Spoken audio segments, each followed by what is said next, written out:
Hi, everybody. Welcome back. We are here for another one of your questions about work. And for those of us who are here joining us, you always join you for the first time. I'm Roy. I'm a startup investor in the future of work. And I'm here with Freddy Vega, who started one of my favorite ed tech companies because I've taught on it. But a favorite before too, Platzi, exactly. Mostly focused, I don't want to say mostly focused, most of the audience, the learners are in the Latin American markets, correct? Yes, we have 2 million students all around Latin America. Awesome. And so the question that Freddy has is one that I think a lot of people, founders, and anybody who makes something and sells it has, which is this: I want to have something that lots of people get to enjoy, and different people can afford different things, but also need to make money. And so how do I set the price to trade off, or maybe even price is the wrong starting question, but how do I trade off the desire to have something widely accessible and the desire to make money on it? I think that founders underestimate how much the price of whatever service or product they're offering will diminish their market and price out people that potentially want to be part of it. Especially in software. Software has such crazy margins, and there's a lot of common wisdom in the startup ecosystem. Like it's very hard to raise prices, but you can always lower prices because that's easier. Yeah, that's obvious. That's definitely true. But it doesn't apply to all cases.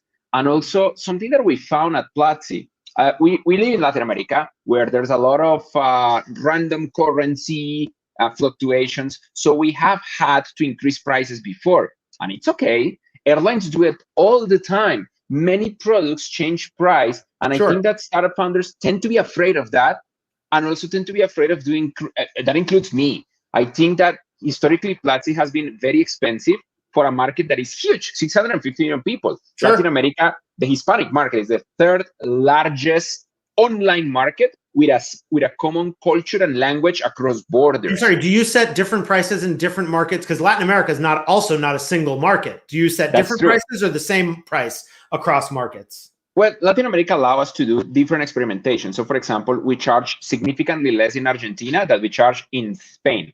But that also creates arbitration possibilities, and because we have 2 million students, proxy in. Yeah, and they are hackers, so they love to optimize up to the very, very, very last minute. But that's not the point. The point is, if you have a product that actually improves people's professions, lives, or whatever you're trying to attempt within our mission, it is your mandate to reach more people. And eventually, what is your mission? What do you try to teach, just so people know? We teach technology. We want people to get their first job in tech, but mostly we want to lift millions out of poverty at scale. We want to transform Latin America into a tech ecosystem, into a tech economy, instead of an economy based on natural resources. But we want to make money while we do that, because these things, if you see them as non-profits, they never work. If you're doing a non-profit, your life is fundraising. Well, the revenue pays for more learning and attracting the kind of people who want to work on it. And so, so I think I've heard you say, experiment widely because the results are going to be surprising. And I'll share some thoughts on price experiments in a second. For you, how do you know when you're at the right place? Like, I often ask founders, how do you know if you've priced your product correctly? That's fun. That's a fascinating question. I think that your growth rate that does that for you.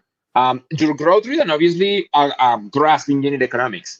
It is normal when you're starting a startup that you don't have everything together so that you can understand how much you're paying and how much things cost. Especially now that a lot of startups start just by investing in Facebook ads and Google ads, and Facebook and Google ads on purpose obscure the paid customer acquisition cost. So sometimes you have like a 30-day, 60-day, 90-day attribution window. So you don't really know how much every customer that is arriving to your site actually costs, and how long does it take from the first click to an actual decision, an actual buying decision.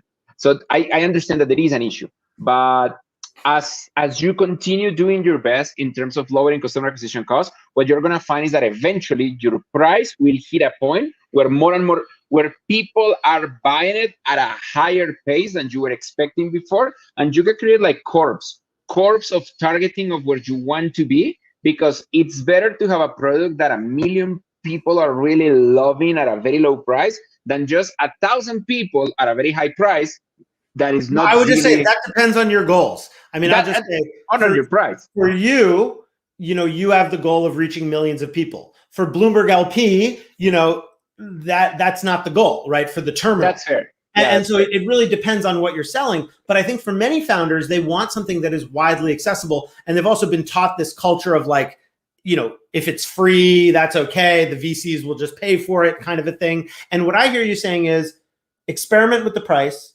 pick it carefully because it could have surprising outcomes in terms of how fast you grow, and then adjust the rest of the business's culture to things like the unit economics, what you can pay for in CAC. I mean, I really buy that. I mean, price to me is a triangulation of all these different factors. It's like partially price is philosophy. Well, like we want to charge this because that's the kind of service we're trying to bring. Partially it's economics of like, well, if we price it this way, we can afford to spend this to pay for content or acquire users. And then partially it's science where there's, not that economics is not a science. I say that as a former economist, but maybe it's not.